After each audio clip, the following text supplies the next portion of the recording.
The Specialized Camber Comp Carbon is another 29er in trail bike of the year. And this is a bike that doesn't really feel like a 29er, and you really have to look at the wheels and tyres to work out that it actually is. It's got a carbon front end, and that's mated to their M5 alloy rear end, so it's a bit of a misnomer to call it a full carbon bike. Specialized carbon frames have two sort of handy little features that we quite like. The first is their SWAT down tube storage system.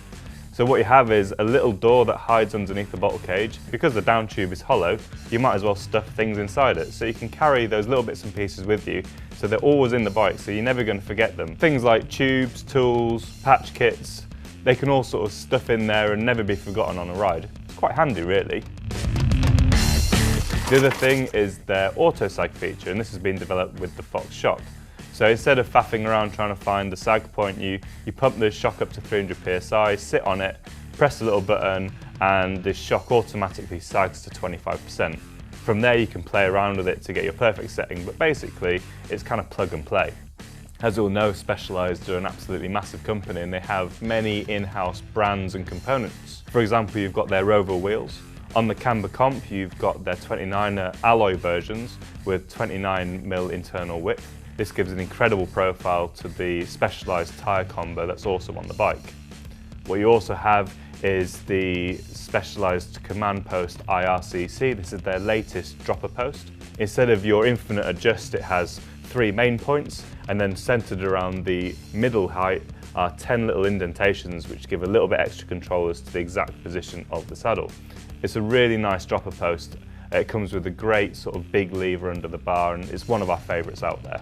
While many companies may spec a 34 or a RockShox Pike on their trail bike of the year bikes, Specialized have gone with the RockShox Revelation.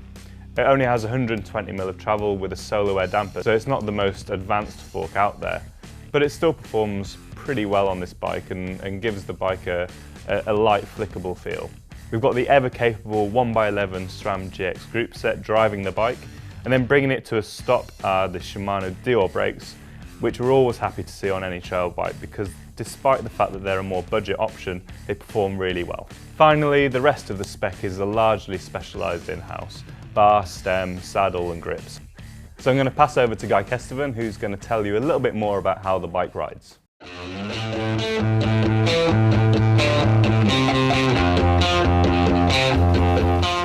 If there's ever a bike that has a guaranteed place in our Trail Bike of the Year lineup, and normally very near the top, it's Specialized Camber.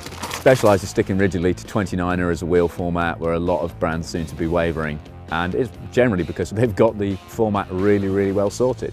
You've got the Enduro at the big hitting end, but for a lot of riders, Camber is just absolutely on point. Again, it's a bike that almost hides its talents at first. It can feel a little steep through the front end, and in this situation the Revelation fork does feel flexy once you start really ploughing it into stuff.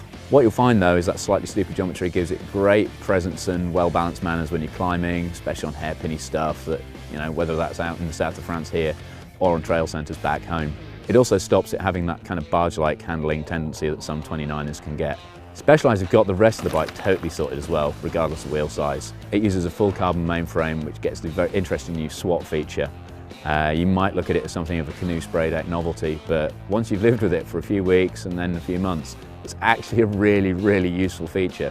You'll end up with a load of stuff sitting in there quietly, out of the way and in the right place of the bike to not upset the handling, rather than rattling around on your back pockets, or worse, you realise you've left the trail kit on the side at home just when you need to tighten something crucial up. Specialized kings of the complete bike experience as well, whether it's shoes, helmets, or just the fact that you can sit on the Camber, pop the auto sag feature on the shock, and hey presto, the bike is pretty much where you'll want the suspension to be for almost every trail situation. There's no particular characteristic to pedaling or braking either, so you can just get on with the ride. Again, it's a bike you're not constantly looking down at wondering how you're going to use it for the next section. It's a head up, where do I want to go? Do I want to do a big cross-country ride?